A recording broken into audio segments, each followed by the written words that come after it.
ایک اونٹ کسی جگہ پر کھڑا تھا اور اس کی مہار زمین پر گری ہوئی تھی۔ چوہے نے اونٹ کی مہار کو منہ میں لے کر کھینچا تو اونٹ چلنے لگا۔ چوہے نے دل میں خیال کیا کہ میں تو بڑا شہزور ہوں کہ میرے کھینچنے پر اونٹ میرے پیچھے چل پڑا ہے۔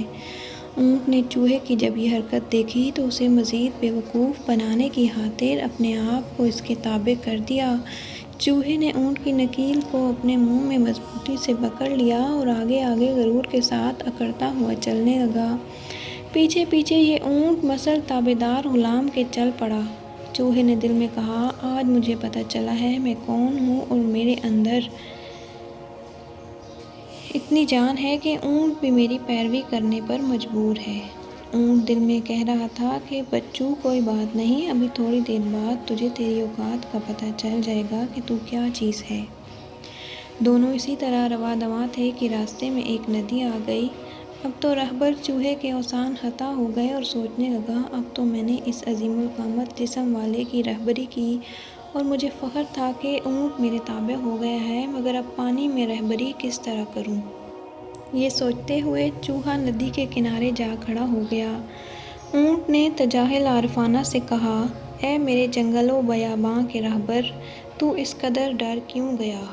یہ توقف اور حیرانگی کیسی؟ مردانہ وار دریا کے اندر قدم رکھو۔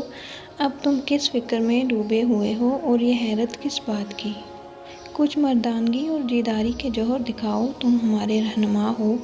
چلو آگے بڑھو اور دریا میں اترو تاکہ تمہارے 14 طبق روشن ہو جائیں۔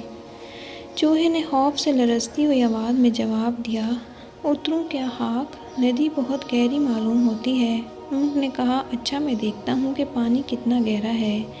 یہ کہہ کر اونٹ پانی میں داخل ہو گیا اور کہنے لگا، میرے شیخ، میرے راہبر، اس میں تو زانو زانو پانی ہے، بس تو اتنے ہی پانی سے دہشت کھا گیا۔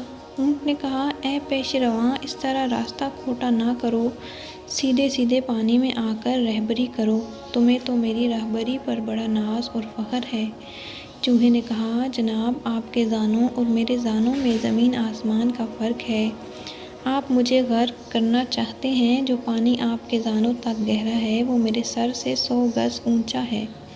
چوہے کو جب اپنی اوقات کا پتہ چل گیا تو کہنے لگا، جناب، میں اپنے کیے پر شرمندہ ہوں، میری توبہ، آپ مجھے معاف کر دیجئے، آئندہ اس طرح مقتدی اور شیخ بننے کا کبھی دل میں خیال تک بھی نہ لاؤں گا اور دوبارہ زندگی بھر ایسی غلطی نہ کروں گا۔ اب خدا کے لیے اس خطرناک ندی سے مجھے پار کرا دیں۔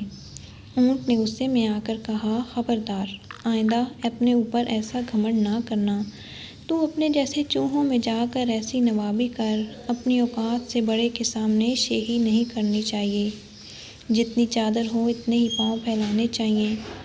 اونٹ کو چوہے کی توبہ اور ندامت پر رحم آ گیا۔ اس نے کہا، میرے کوہان پر آ کر بیٹھ جا، تجھ جیسے سینکڑوں چوہوں کو اپنی پیٹھ پر بٹھا کر ایسے پرخطر حالات میں بحفاظت ندی کے پار لے جا سکتا ہوں۔ اگر تجھے خدا نے سلطان نہیں بنایا تو رعایا بن کر رہ، کشتی چلانی نہیں آتی تو ملاح مت بن۔